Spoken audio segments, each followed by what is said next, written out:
See, hello everyone and welcome to our lecture. We are going to be on pause for just a couple moments while we wait for everyone to enter the Zoom room. Thank you for your patience and we'll be starting in just a couple minutes.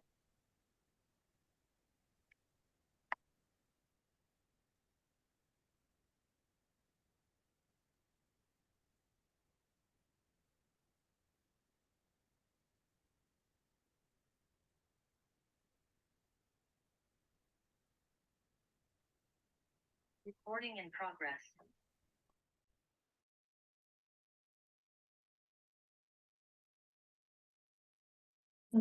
Hello everyone. If you're just entering the room, we are going to be starting our lecture momentarily.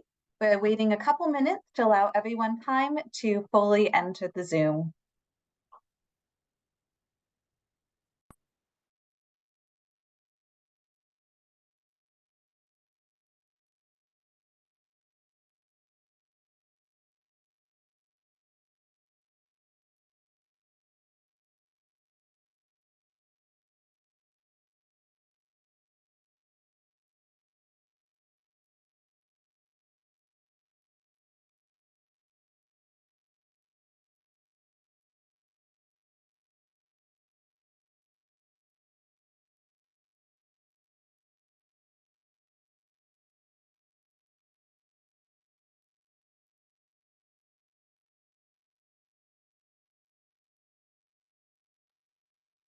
Hello, everyone. We're just going to be waiting one more minute. So when your clock turns over to 6:34, we will start our lecture. Thank you for your patience as we wait for people to enter the room.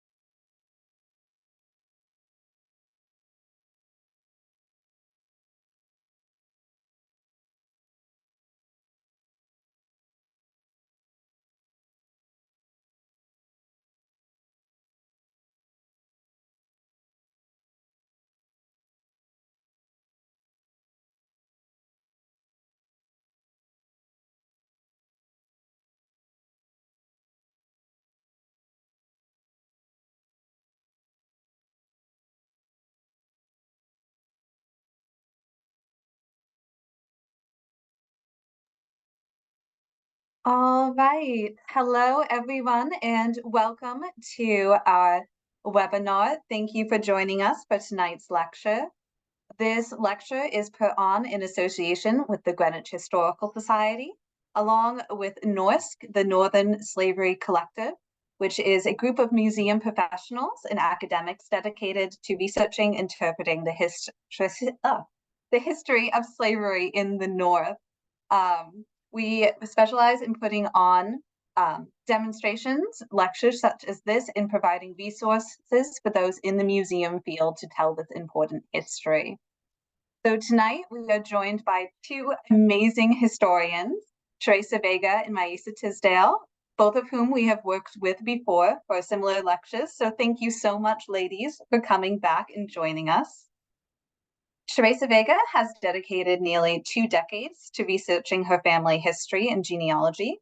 Through her efforts, she has successfully traced several maternal mixed-race lines back to colonial New York, New Jersey, Connecticut, Massachusetts, and Virginia.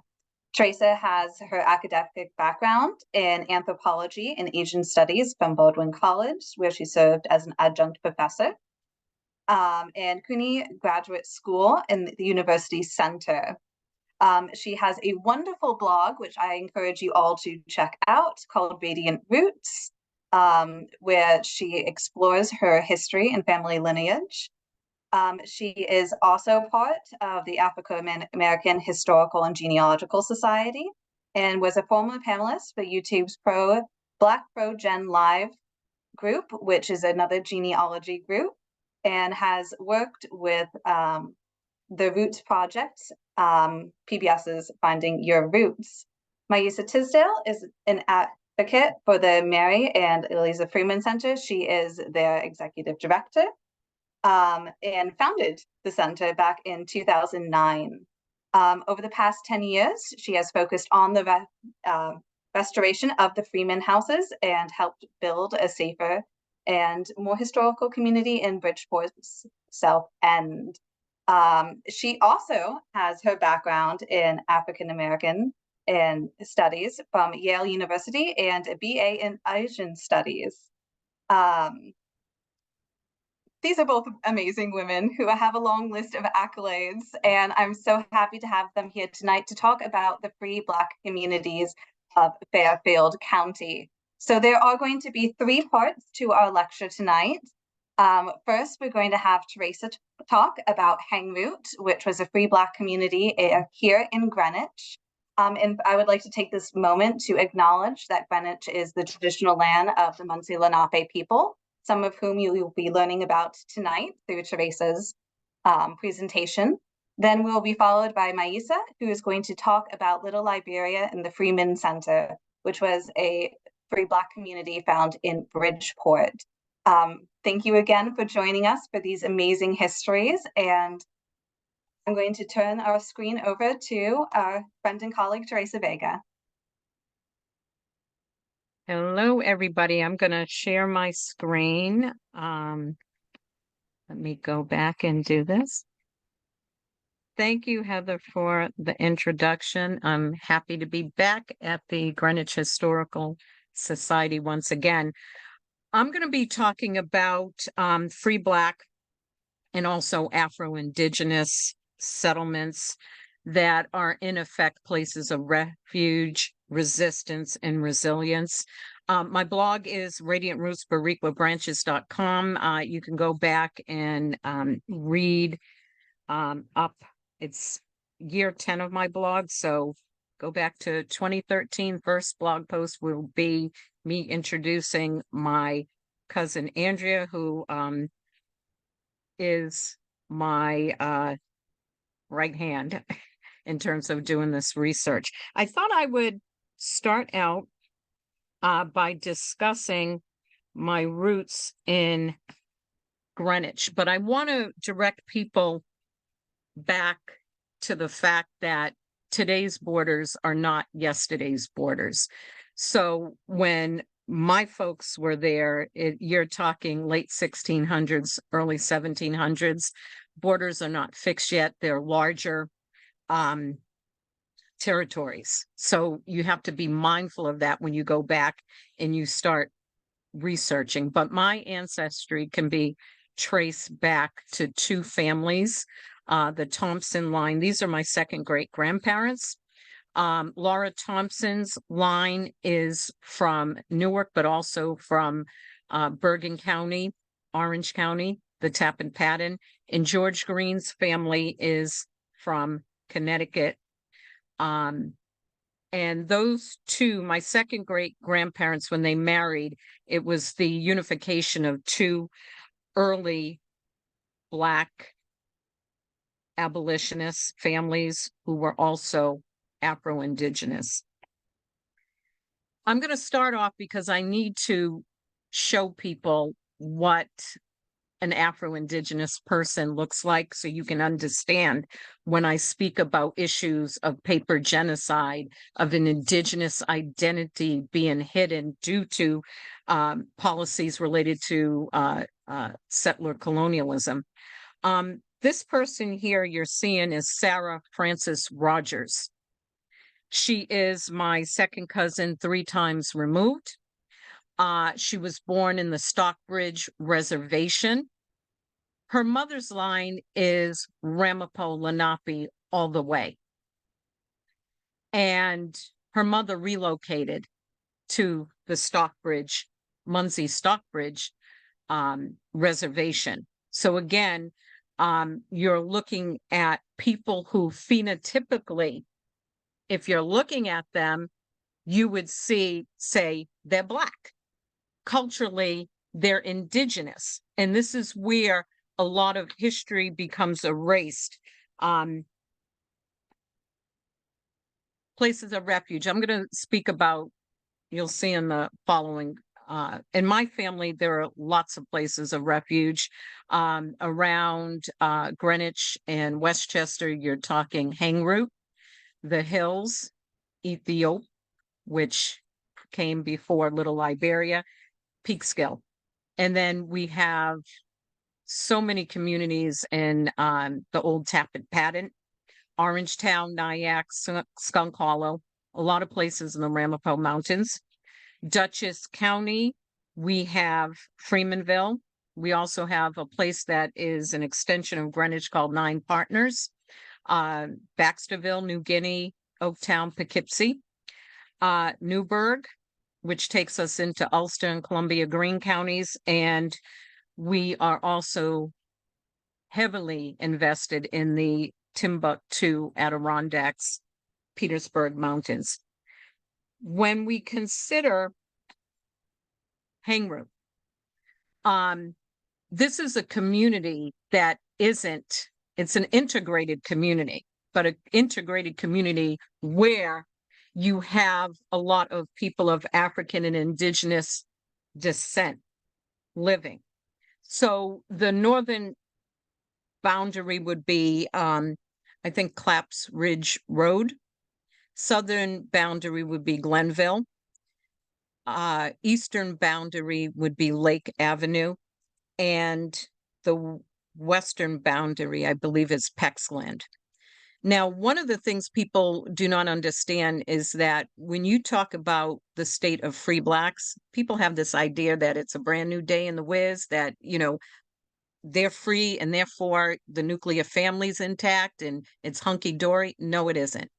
In many cases, you're looking at people who are in a more precarious position. Their children are indentured under gradual emancipation, but that's a form of unfreedom and anything can happen. They can still be sold. They can still be kidnapped. You're looking at situations if they cannot support themselves, then they go back to another state of previous state of unfreedom, whether it is indentured servitude or re-enslaved. There's so many things where you find out that banding together, free blacks with other free blacks, and other, when I say free blacks, I put in Afro-Indigenous people as well. You see them banding together so they have places of refuge, places of protection. There's safety in numbers. And when you consider that you are dealing with people who are traveling, they're going great distances to find work if work isn't local. So when I think of someone like Ichabod Purdy, he's going from Albany down to New York City. When I think about Tamar Freeman, she's going from Greenwich to New York City. When I think about my other 4 times great-grandfather, who was a stagecoachman, he's going for like north of Albany all the way to Pennsylvania. So people are doing what they have to do to survive, and it's surviving in numbers. When it comes to my own ancestors, what we see, especially among people who are Munsee Lenape, because the Lenape are matrilineal, culture is transmitted by the mother. So what we see is that the women are marrying other indigenous people, other people of color, and even, you know, mixed race people, or even Europeans, right? Because in that respect, it's the mother who's the culture bearer. The fathers, the children of the Lenape women, the men, they were told to marry white women. Why? Because children would inherit the status of the mother and they would be free. So you're seeing people who are trying to survive in a place and a time where their families are mixed status. So you have people who are free, people who are enslaved for life, people who are under gradual emancipation, and as you move towards 1850, the situation with the fugitive slave law, um, where anybody can come up. And there are so many stories of kidnappings that we have in our family. Even in Greenwich, Peter John Lee was kidnapped. These are very real concerns. So people are banding together. And what we see is these communities like Hangroot, like the Hills, they become places of safety and places where people are then reaching out and to their contacts and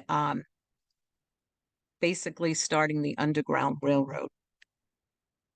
This is a map of Connecticut Colony, and what I want to point out here is our family on our green line not only married Golden Pocasset, Kitchewan, but they also married Shinnecock, Manitowoc, Montauk, Nipmuc, Wampanoag. So when you look at this region here and you consider all these coastal communities,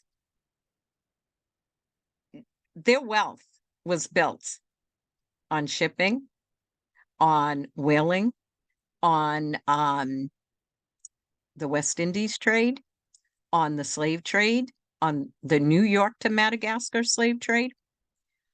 When you consider that no whaling ship or West Indies trading ship left without a Shinnecock on board, because they were in fact the ones who taught settlers how to harpoon whales.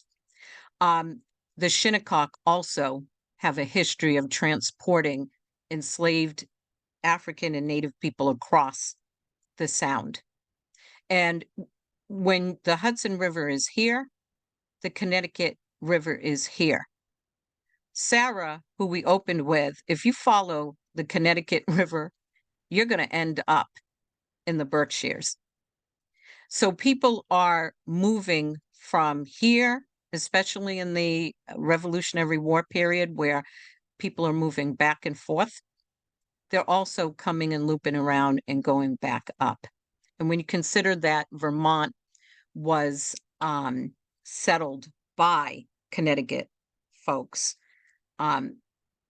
it will explain a lot of how our ancestors ended up in that area as well.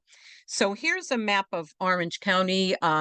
This comes from a book on the Underground Railroad in Orange County. I just want to point here some settlements. Piermont would take you to Orangetown. Peekskill is over here. You have Newburgh up here, and with the Alsdorf family, where I can definitely tell you my Underground Railroad ancestors from Newark were routinely visiting the Alsdorf, and our fake ancestors actually had, I want to say, a resume that was exactly like the Alsdorfs. They were dance teachers, orchestra conductors. So you see that. And then if you consider that when you get to Walk Hill, our folks came up from Philadelphia to Walk Hill onto Freedom. When you consider Goshen, these are all sites where you had activity happening. So it's just not one location. In our family, there's many. This is the Petersburg Mountain. Savoy is where Ishmael Titus, one of our ancestors, ended up getting married, and he moved to Williamstown, and he ends up with a woman who is Stockbridge as well. And let me go down here. Oops.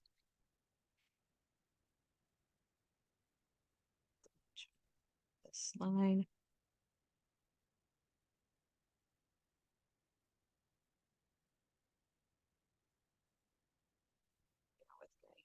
This thing doesn't some reason it's not working. Let me scroll down and see if I can move it this way. Okay. I might have, anyways, let me go to this side. So one of the questions I wanted to answer in terms of Greenwich. So in Greenwich, there's a lot of history with Hangroot. We have the Thomas J. Lyon House. That is a state and federally recognized Underground Railroad site where you had Peter John Lee. He was working for Seth and Gilbert Lyon. He was taken across the Byron Bridge, which is right there, where he was captured and re-enslaved back. And then for the second time, with the help of David Ruggles, he's able to escape to freedom onto Canada a second time. We have the Colored Cemetery, and finding the Colored Cemetery in 2016 is what really led me to basically start discussing paper genocide and how our ancestors were erased. The Colored Cemetery has been in existence, at least that we know of, probably late 1600s or so. It's connected to the Byram and the Lyon cemeteries. People were African and Native American descent. We also have Bush Lyon House in Portchester, where some of the enslaved people from Byram ended up there. We have Lot 23 in Union Cemetery. We have Little Bethel AME Church, Lake Avenue, the church that our ancestors founded. And then, of course, we have the Green Twachtman House. That Green is my 3 times great-grandfather, Alan Green. Some part of that house is still in existence that he built. There's a history here that a lot of people didn't know about, because what often happens in the process of gentrification, when people are coming in, other people are displaced. And our folks were displaced, but some of our folks never left. A lot of them are still in Westchester. A lot of them are still in New Jersey. A lot of them are still in New York City. And what happens is that we tend to not realize that the descendants around are still around. And one of the reasons why is when you come from a family like mine, where people have been erased on paper, when you go and you start looking for your ancestors and you start to see they're colored, they're Indian, they're Black, they're mulatto, they're Negro, they're on different census records. When you look at your family tree and you question, why is it that my second great grandmother's 2 sisters, where I can find their line that goes back to New Amsterdam, their line that is Ramapo today, and they married their cousins, who are my cousins too. Why can't I find my direct route? Well, about a year ago, I should say, the only way that we were able to do that is we turned to DNA. And we looked at DNA, and lo and behold, because of name changes, we were able to locate our 4th great grandfather. And we also located my 5 times great grandfather, a Black patriot from Orangetown, and vetting him for DAR. It led to his wife, who was descends from one of the first Afro-Dutch families in New Amsterdam. But that line also gave us our oldest ancestor from Madagascar, her mother Rebecca. And it took us back to her father's line, took us back to one of the first 11 Angolans to arrive in New Amsterdam. We wouldn't have found out that if it wasn't for DNA, because we had the name Pickett, not Piggery, not Pigot. So we turned to DNA to break down walls that slavery, genocide, dispossession erected. And what we found out is that in peeling back all the layers, it's become clearer and clearer that our folks were, they were here and they were actively working on the Underground Railroad way before Sojourner, way before Frederick Douglass, way before Harriet Tubman. They were the ones who put down the trails that others followed. So I'll talk about later what I'm working on now, but my goal has been to tell all the stories, the good, the bad, the ugly, whatever it is, I want to tell. And so that is what I've been doing. And that's it for me. Beautiful, Teresa. Thank you so much for telling your story. So from the story of Hangroot in this family, we're going to move on to our next presenter, which is Maisa Tisdale, who's going to tell us the story of Little Liberia and the Freeman Centers. So I'm going to be sharing her slides, and she will be providing the wonderful information. So let Thank us. you. All right. Can you see your slides? I can. Perfect. Just tell me when. All right, now.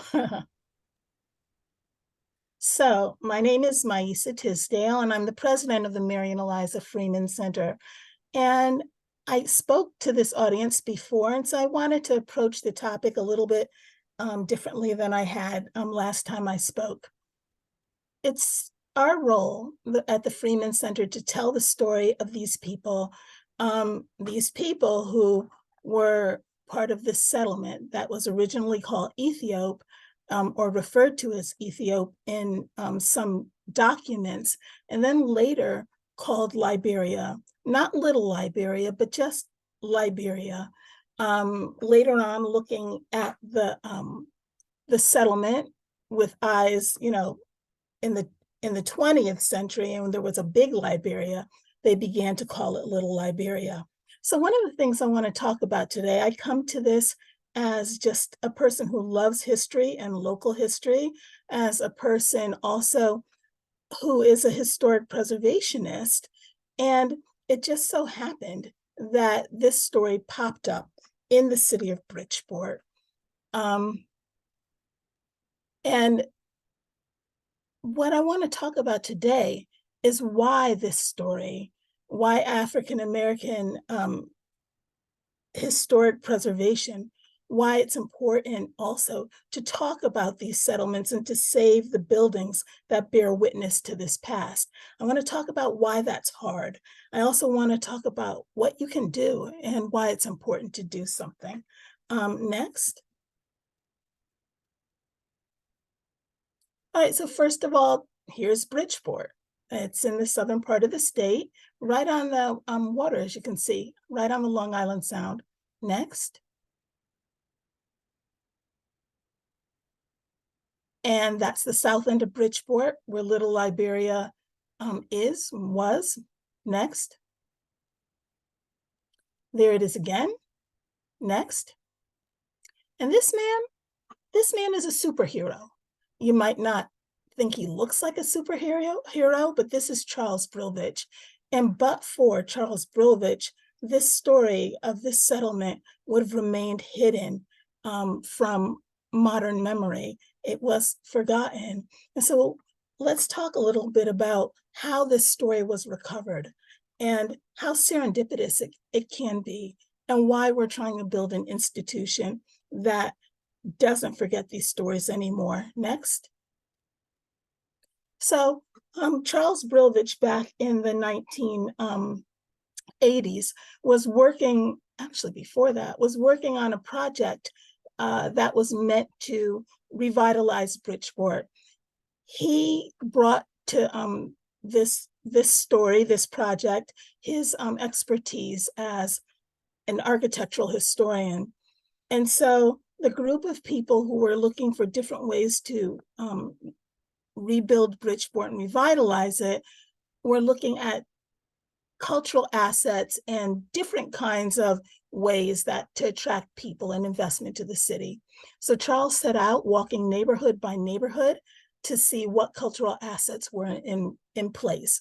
As it happened, he actually needed to have his pants hemmed, and he had noticed that there was a Cuban cleaners cobbled on to the front of a house, but he hadn't seen the house at the time. He ended his day and went ahead to this cleaners. And what he found was the fact that there was a very old house that didn't fit in with any of the architecture of the area, that didn't seem to have any other buildings like it. But wait a second, there was one the same scale, the same height, the same age directly next to it. And he became very, very interested in tracing the origins of these homes. Next. So I found it really interesting that he was able to picture, oh, I'm sorry, something's happening with my laptop, that he was able to picture the homes this way, even though they didn't appear that way at all. Next. And so he immediately set out researching, and he went to this map of Bridgeport in the 1850s, which so many people had gone to before, and he looked for where these places would be on the map.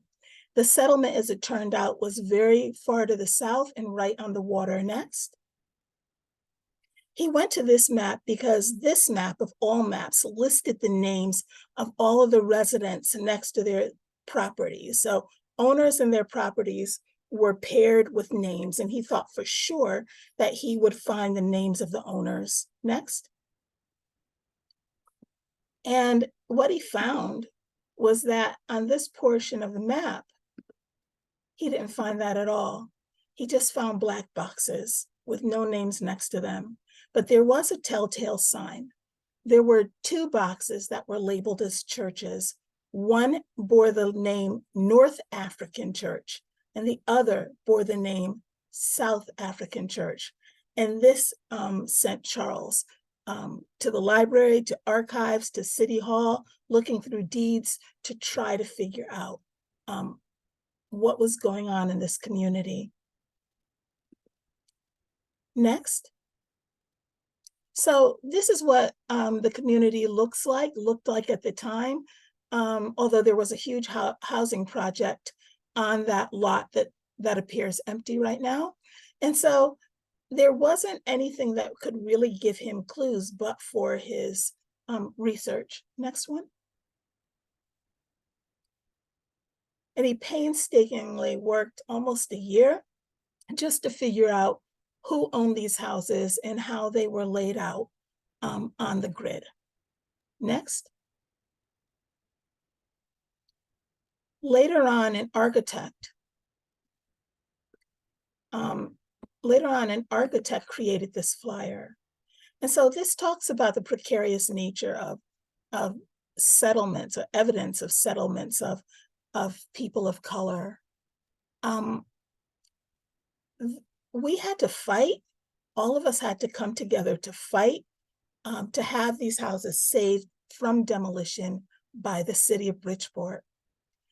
They wanted to clear this land for use as a utility substation. Later on, they thought, well, let's put it in the hand of a developer. But the idea was that these houses were not valuable at all. And at first they were lived in. Up until the 1980s, they actually had people living in them. But even then, they were in a pretty rough state, and they weren't thought to be of value because there was no evidence of anything else around them to speak to this community and what it is or was. Next. So eventually, we reconstructed what this settlement would have looked like in its time. And for the time that it was founded, it was quite large. In 1850, Bridgeport only had about 7,000 people, and this settlement had more than 300. So Charles actually proved the existence of this place, and he went on to have it put on the National Register of Historic Places. Next. So that happened back in the 1990s, in 1998. So he derived the history of this settlement from the land. He put its history in a chronological order, looking at deeds, and he researched the backgrounds of the people as best he could. And he checked the census, and the census, when he went to it, had a lot of names for this area, and they all said col under profession or occupation, COL. And he found it odd. He said, well, we don't have coal miners here. And then he looked and he said, wait, it's COL, and realized that the people here had been designated as colored. Next. Now, as fate would have it, a little later, Charles Brillvich was commissioned by the Golden Hill Pagusset tribe to figure out what happened to their tribe for a period of years that, well, they couldn't be accounted for. And that was really important at that time in order for them to have federal recognition as a tribe by the United States of America. And the requirements were such then that there couldn't be gaps in their history or in their organization as a tribe. And Charles was going through documents, just rooms full of documents that people had photocopied about the tribe. And in this huge cascade of papers, he saw a name that he recognized. The name was Joel Freeman. Now, Charles was one of the few people who would recognize that name at all. He recognized it because Joel Freeman was one of the founders of Bridgeport's Liberia community. And again, this ambiguity about the term colored. What exactly was a colored person back then? Were they Black? Were they mulatto? Because some of them were also listed on the census as mulatto. Were they Black? What was colored? Were they Native people?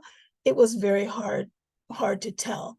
But what Charles found is that Joel Freeman's name was listed on a registry of people who receive benefits that only go to Native American people. So in this case, to Golden Hill Pagusset people.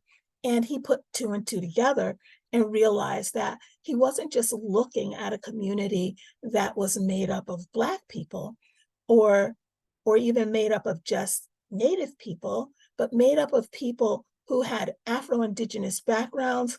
And at that time, it was of critical importance to the recognition of the tribe that they be able to prove that their tribe had continued to exist in its entirety someplace in this area. So they found members living in Little Liberia. And at that time, then it was assumed that maybe all of the people were members of the Golden Hill Pagusset tribe. I remember going into the Bridgeport Library and someone had taped a map up on the wall of Charles's black and white schematic, his map, and every single house, every single person was labeled as Golden Hill Pagusset. Well, as we know, things are never quite as simple as they seem. A place doesn't have to be one thing or another. Next. So in the professions that were seen there, and this is actually a painting from the Freeman Center's collection, Charles saw that there were quite a number of men who were seamen by profession. And some of them in the earlier times were whalers, but later on, he saw that they sailed on packet vessels. There were even ships built in the Liberian community. Next. And as it happened, I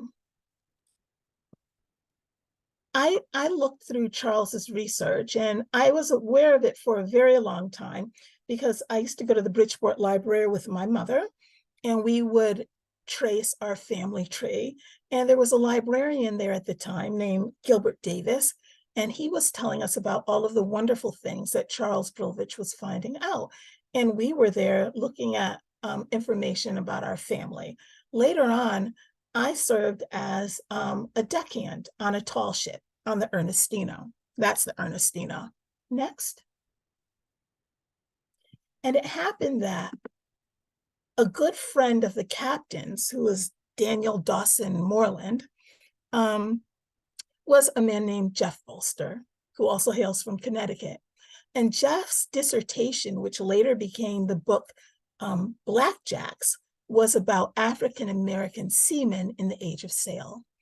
And he talked about these settlements of free people of color that had played a critical role in the Pan-African movement, in the end and abolition of slavery, that had been the center for the intellectual growth of an African-American identity. These men had also written the first books about autobiographies, about what it was like to be enslaved, the slave narratives. And these settlements also had, these coastal settlements also had other hallmarks. The men would go out to sea because it was the only place where Black men could make the same amount of money as a white man during slavery. And they would bring the money back to the women, and the women would run businesses, invest the money, and do real estate development, that sort of thing. And it actually had an impact on gender roles in these different areas. And I noticed that when I went through Charles's research, all of the hallmarks of one of these coastal communities that was tied to the Black Atlantic and to the Native Atlantic were present in the Little Liberia community. And so I started looking for more information and looking at his research for more of these telltale signs. Next. So this is how we look at a map of the, in school, we're taught, well, this is what it looks like. Next one.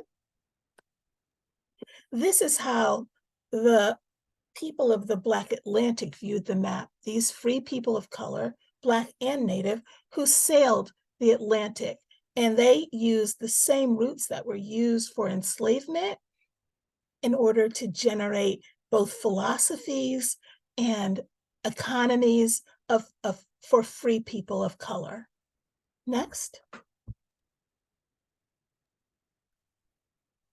So enter Dr. Jamila Moore Pugh.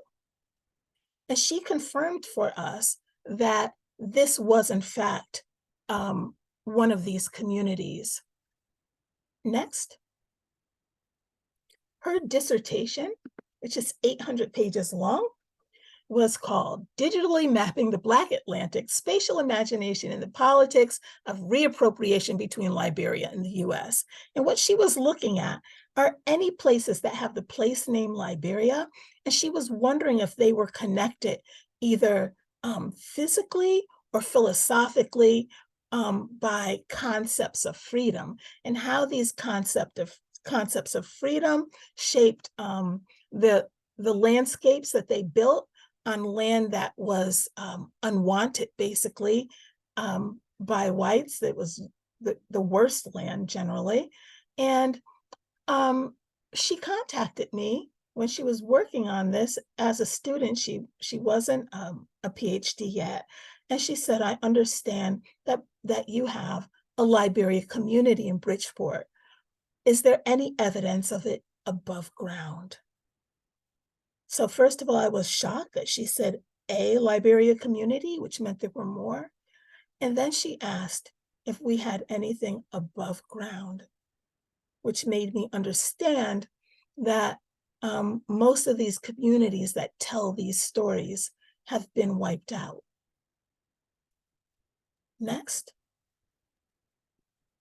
So her story led us to understand that we were dealing with a diverse, very diverse peri-urban ethnic enclave, that it wasn't just Native people, it wasn't just Black people, that people interpreted their identities many different ways, because at this point also we began talking to descendants. And one of the things that she found was an article, a published letter in Frederick Douglass's paper. A friend had sent it, actually his correspondent has sent it to him to talk about the people in this community, and they described it and what life was like there. Next. And that's a picture of the article from the correspondent that describes life in this community. What we learned from this is that this community was very much involved in the colored convention movement. They were abolitionists, and they were people who laid the groundwork for both the Pan-African and the civil rights movement that we know today. They actually use the words civil rights and human rights in their writing. Next. We don't actually have any images of Mary Eliza Freeman. Eliza, her lifespan predated photography, actually. This is a mural by a gifted artist in Bridgeport named Maisa, and it was commissioned by the Downtown Special Services District. And it was also funded through crowdsourcing. And it's on our center. And at the time that it was installed on that building, it wasn't our center. So it seems like we were meant to have that space. So what we realize is that Mary and Eliza Freeman, women who we assume are of African and Golden Hill Pagusset ancestry, because they are siblings of Joel Freeman, they would have been very aware of this larger Atlantic, of this greater world. And so let's keep going through, because I realize my time is running out.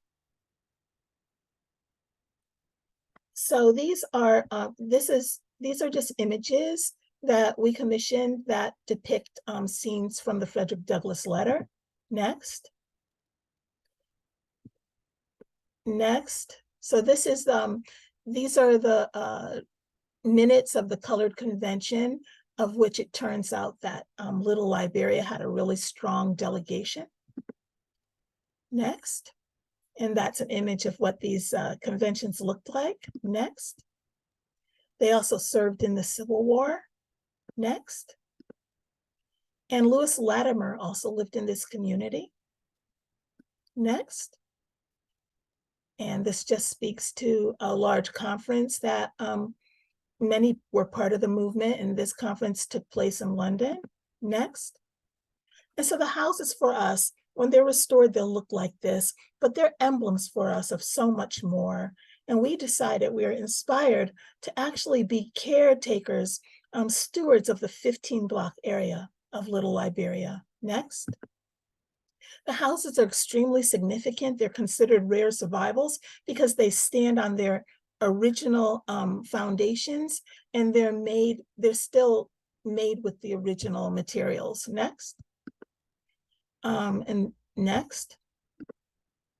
The interiors also still have the original materials. Next. Next. Next. Next. And we found artifacts. It turns out that it's a very rich archaeological site. Most of the artifacts are still under asphalt. Next. Next. And so as in trying to save these houses, we grew as well. And the experience of both saving the houses and learning about the community laid the foundations for our center and what we want to promote going into the future. So Little Liberia is a place of liberty. We want to restore the past to revitalize the future. The houses are emblems and symbols, not just houses. We think memory is a means to prosperity. And we want to preserve the power of diverse communities. Next. So this is, again, what the community looks like now. The reason our work is cut out for us, next. I mean, it looked like then. That is not in order. Back. Back. That's, oh, okay, next one. That's what the community looks like now. Next. The Freeman houses from the front. Next. Little Liberia from the harbor view. So what you see is they've encased this entire community in industrial and energy infrastructure, and only 2% of all of the places on the National Register of Historic Places deal with any aspect of the African American story. And only 0.2% deal with the period of time in African and African American communities that the Freeman houses actually deals with. Next. Okay, so another reason that we're really working hard in this area and we're embracing something called preservation-based equitable development is because there are over 100 structures in and around the area, the footprint of Little Liberia, that are on the National Register or eligible for it. Next. This is an example of some of the areas that are on the register that we'd like to see saved. Next. And that's the end. So I have just a 1-minute video, if we can show that, and we'll move on.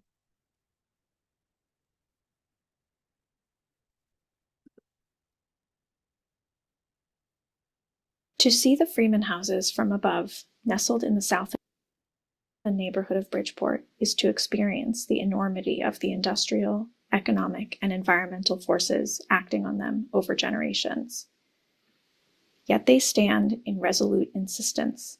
They insist on a future that honors their past, a future shaped by nourishment over extraction and justice over profit. Here we present a vision for the Freeman houses as the center of gravity for the Mary and Eliza Freeman Center for History and Community.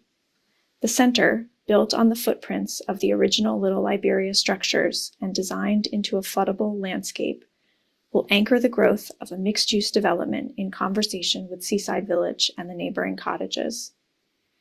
A visitor center, museum, meeting space, garden, education and research hub, gallery, and marketplace will make space for cultural and economic community building. The Freeman Center development, in turn, will anchor a placemaking network that traces its way through the South End, revealing the many complex layers of history, remediating industrial infrastructure, and reconnecting the neighborhood to the rest of the city. South End residents will be invited to contribute to the network of sites as it grows over time. As one stop on the placemaking trail, a viewing platform behind the Freeman Center will provide elevated 360-degree views of the South End and make legible the ongoing transformation of the neighborhood from an industrial coastline plagued with flooding into a resilient urban landscape that welcomes water. Over time, other development sites will build on the momentum of the Freeman Center, and the South End will live into its legacy as a neighborhood of cultural vibrancy, historical significance, and community stewardship. Thank you.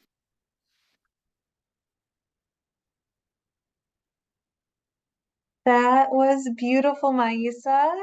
It's so wonderful. You first spoke with us 2 years ago to see how things have developed and what has learned and what has been built in those 2 years. It's very exciting work. All right, everyone. Thank you for listening to our program. We do have a little bit of time for questions. Some people have already started to put questions in the Q&A box. If you have not done so and you have something you would like to ask these wonderful ladies, please add your questions now. While we're waiting for that to fill, I'm going to ask a couple questions that have come up. So we have a question from Julie, who is asking, I'm guessing, Teresa, in all of your Afro-Indigenous genealogical and historical research, have you ever run across a last name like Mullen or Mallon? I haven't, but I can be on the lookout.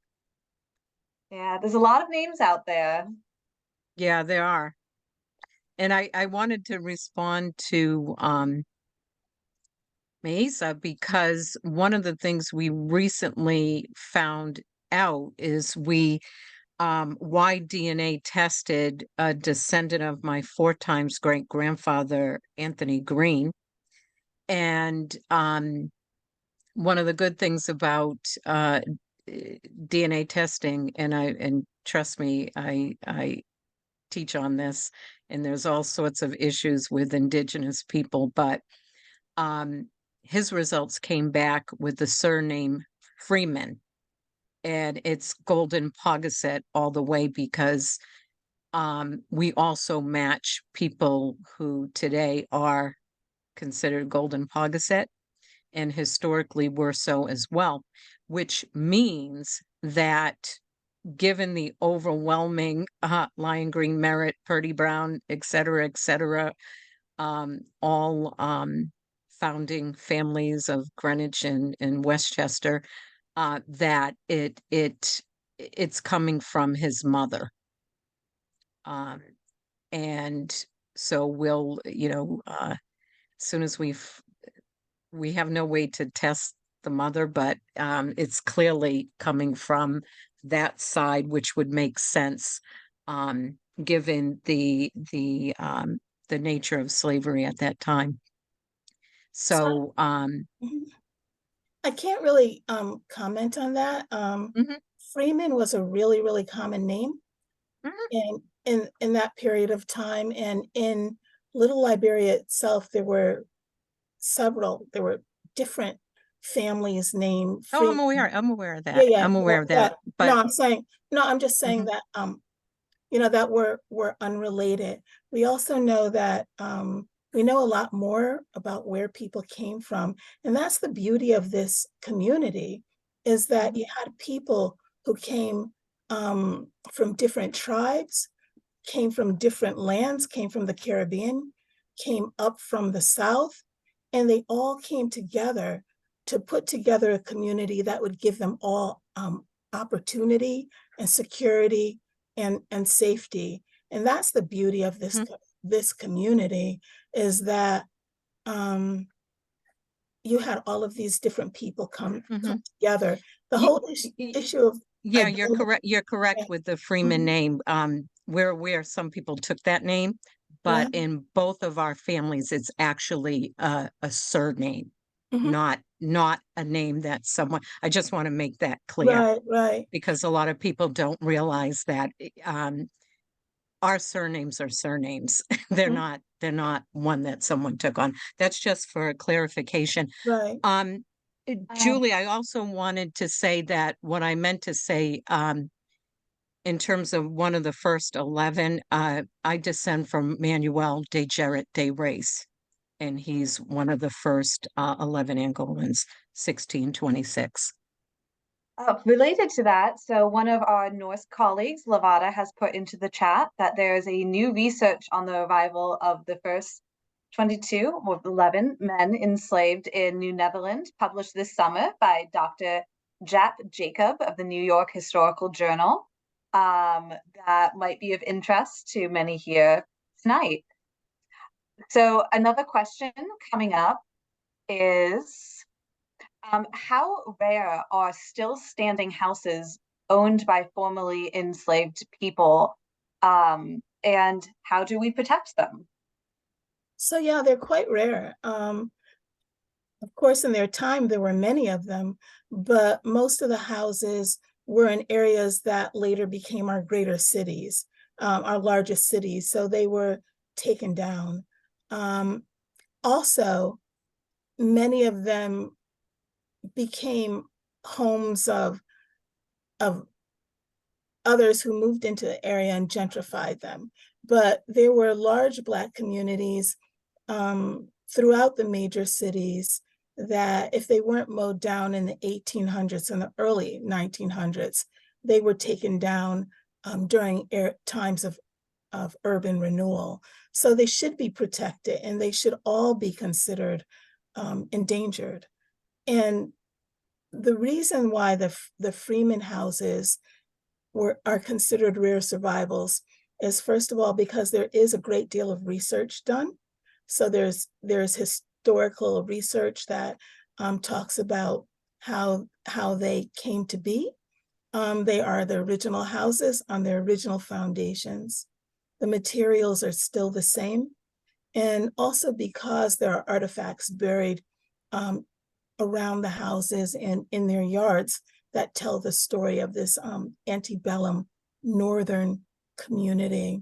And so it's really interesting in terms of, again, not just the name Freeman, but this community in particular, as we find out where the people came from. Yes, definitely Golden Hill Pegussets, but also people of, different indigenous backgrounds.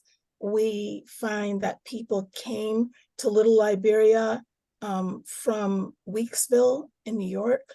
People are there from Jamaica, from St. Vincent, from Haiti, and other places as well. People from throughout the Eastern Seaboard. And those are the people who actually owned property, and they don't take into consideration the people who rented or lived in the luxury hotel that Alexander Duncan from Weeksville built in Little Liberia. My own family came to Little Liberia later. Actually, when I started doing this work, I didn't know that. I didn't find this out until last year and a half ago, but came up from Virginia after the Civil War, stayed a little while in Greenwich, and then came to Bridgeport's Liberia community, where they rented housing from Mary Freeman. And so this community, if I wish that we still had all of the homes that were built there, and that somehow we could see reflected the origins of the people who made this place and called it home. That's wonderful. Teresa, would you like to speak a little bit about some of the remaining structures in the Hangroot area, like Little Bethel or the greenhouse? We have the Green Talkman House that's still standing. Also, Little Bethel's being renovated, but that's still in existence. We also have, of course, any day now, we should have the memorial stone placed on the colored cemetery. So we're waiting for that. People can visit Lot 23 as well. And of course, we are also seeking to preserve the Thomas J. Lyon House. And as I said, that is already a state and federal Underground Railroad house. So, we have those things to look forward to. I wanted to answer someone's question. Someone asked, what is the term unfreedom? And that's a term that when you go in what I've been trying to do is so-called decolonize the archives. A lot of times both African and Native people found themselves, as I said, in states where it's still de facto, they're not really free. So you have indentured servants. You have people who are, though they're free, their children are indentured, and their children are not free until, they can be sold too, they can be kidnapped. So there are all these states that exist where the law says on paper that they are, but in reality, they're still facing some of the same conditions that they previously had. So again, if you were a free Black and you couldn't, and you became a ward of the town, that's an issue. You could have found yourself being indentured out again, or sold, or something like that. So there are states where we have to be cognizant that newly emancipated people weren't entirely free. There are these stages that happen. I'd like to comment on that as well. One of the things that many people who live in Connecticut don't realize is that in Connecticut, colonial Connecticut, free Black men who owned land were able to vote. When Connecticut became a state, became part of the United States, they reserved citizenship in Connecticut to whites only.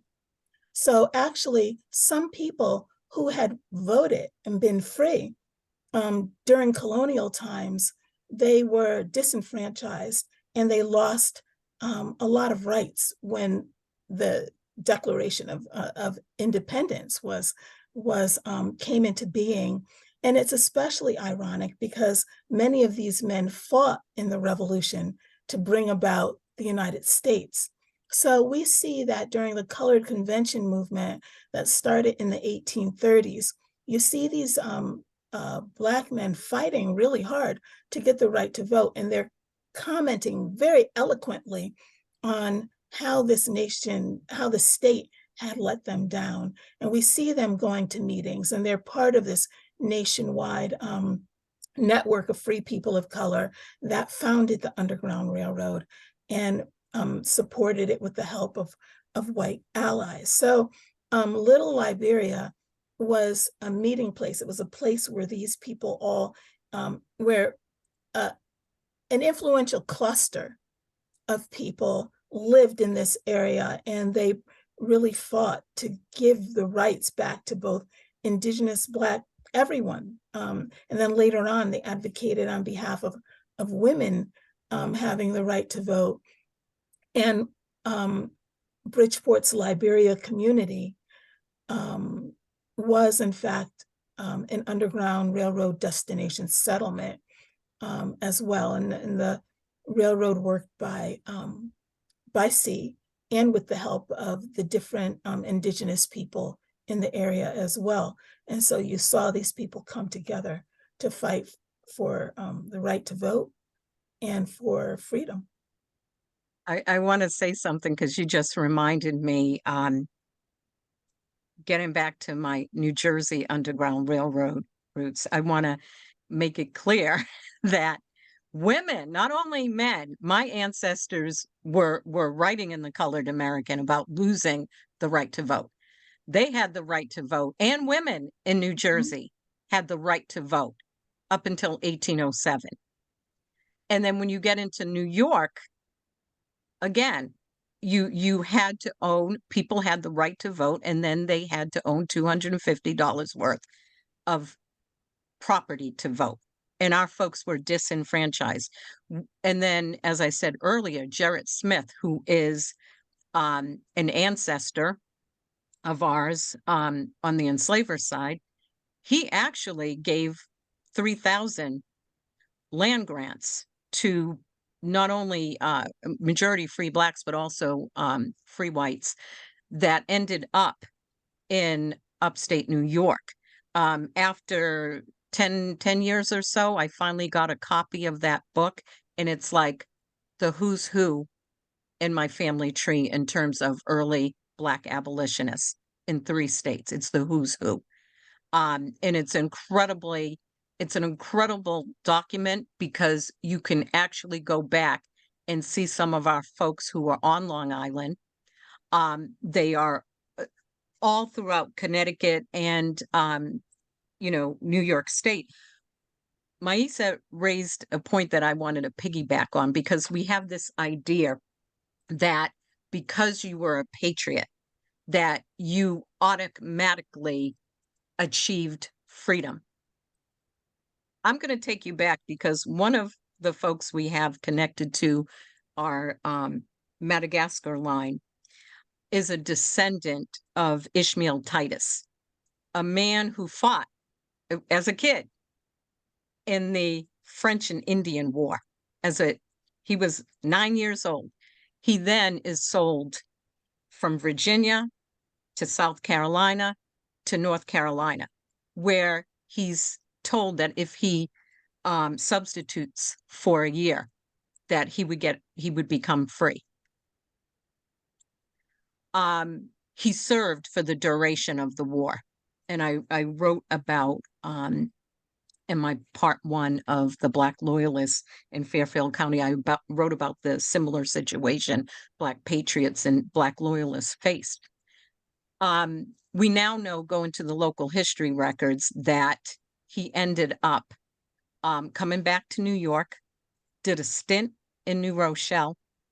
He ends up in the Vermont, and then in the Petersburg Mountains, and then he's in Williamstown, where he marries a woman who is indigenous as well. So here is a person who was a patriot, and it wasn't guaranteed. And so there's, I want to put that out there, because we have a tendency to think that these are people that, whether you're a patriot or you're a loyalist, you were trying to be free, and whoever got you there, you were going to go. And it's these stories that, when we go back into the archives, that we're finding out. And I think I mentioned this before. I found, 3 Kitchewan Wappinger patriots, and they're in Westchester. They're not too far. And the documentation's there. So we need to go in and decolonize the archives and look at the archives with fresh eyes. And I look at, because of my own family history, I got to look for both an African and an indigenous perspective. My folks were both. This notion that you had to be one or the other, I reject. Our folks did what they had to do. They were consistently aware of how they were perceived, and they used it to their advantage at times, knowing full well what they were doing it. So in our family, we have stagecoach men. We have folks who were orchestra leaders, oyster restaurant owners, not just Thomas Dowling on our family tree, but we got John O'Fake. We got Peter O'Fake, who's very, very similar to Ellsdorf in Newburgh. So there's a lot of information there that we have to get to. There is. So ladies, I would like to be cognizant of our time. We're running a little bit over. So what I'm going to do is I want to give you each 1 minute to plug any programs, works, publications that you're working on related to the topic we've discussed tonight. So Maisa, why don't you go first? Well, I just want to say thank you, actually. I don't get a chance to say thank you enough to the foundations that have supported us. So the state of Connecticut has donated funds for the restoration of the houses. The Mellon Foundation is helping us with scholars and our capacity building and our ability to build an institution and heritage site. Connecticut Humanities, the National Trust, and especially the African American Cultural Heritage Action Fund. And so I want to thank folks for that. And I just also want to thank the people who support us locally as well. We do have an exhibit, and I'll send out information if you want more information on what's happening at the Freeman Center. We have a website, freemancenterbpt.org for Bridgeport. And I want to give thanks to all of those who came before us, our ancestors who made it possible for us to progress today. Because as Teresa said, being free didn't mean you had the same status as whites in this state where you were not a citizen. It simply meant that you weren't enslaved. And Connecticut didn't end slavery completely until 1848. And it didn't repeal, it never gave Blacks the right to vote. They waited for the federal government to do it. And they passed their last segregation law in 1935. So for all of our relatives from different backgrounds who had the perseverance, I give them thanks. Beautiful. Teresa? Thank you. Well, Maisa said it true. I want to thank my ancestors for allowing me to tell my story. I am so grateful to not only the Greenwich Historical Societies, but all the other historical societies I work with, and also the Newark Public History Project and the Witness Stones Project. I will be coming out sometime before the end of the year, my part 2 of the Black Loyalists of Fairfield County, where I include the biographical sketches of all the Black Loyalists, and I discussed the transporters and the enslavers as well. In January, big thank you to the Journal of the Afro-American Historical and Genealogical Society. I will be publishing my article, Repairing Erasure, Indigenous Identity, and Paper Genocide. So those are 2 things that are coming up, and I'm proud of. Wonderful. Thank you, ladies, so much. So thank you, audience, for coming and listening to us tonight. It is so encouraging and wonderful to have so many of you here interested in these histories. I hope you go and follow both Maisa and Teresa's work. They do incredible, incredible things. In the meantime, I'm going to do a plug of my own. At the Greenwich Historical Society, I encourage you to come to the Springs Shining a Light. Oh my goodness, I had the video playing again in the background. How did that happen? Come to the Greenwich Historical Society Shining a Light lecture series. This spring, we have 2 speakers booked. We have our dear and long-lasting friend, Jason, who is going to be doing a talk on the Cargo Rebellion, which is about when people from China were actually being brought in what used to be slave ships to islands to harvest guano by the American government. And it is about a ship of these Chinese men who rebelled, took over the ship, and gained their freedom. We will also be having a lecture from Erica Slocum of the Black Holyoke Project, who is restoring the voices of Black history in the historic Holyoke, Massachusetts area. They're going to be very, very interesting. I'm also going to do a plug for Norse. We have a lecture coming up, save the date for our annual conference, which will be February 5th of 2024. Again, that's going to be February 5th. Tickets will be available soon. If I have done this correctly, I hope you can see my screen, and there are QR codes for the newsletter and the website for the Norse group. So thank you again, everyone. This has been a wonderful night. I hope we have all learned something. And I did not share my screen.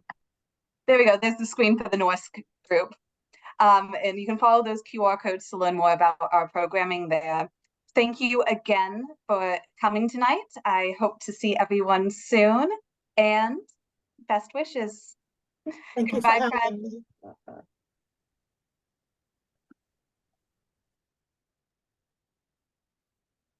Hey.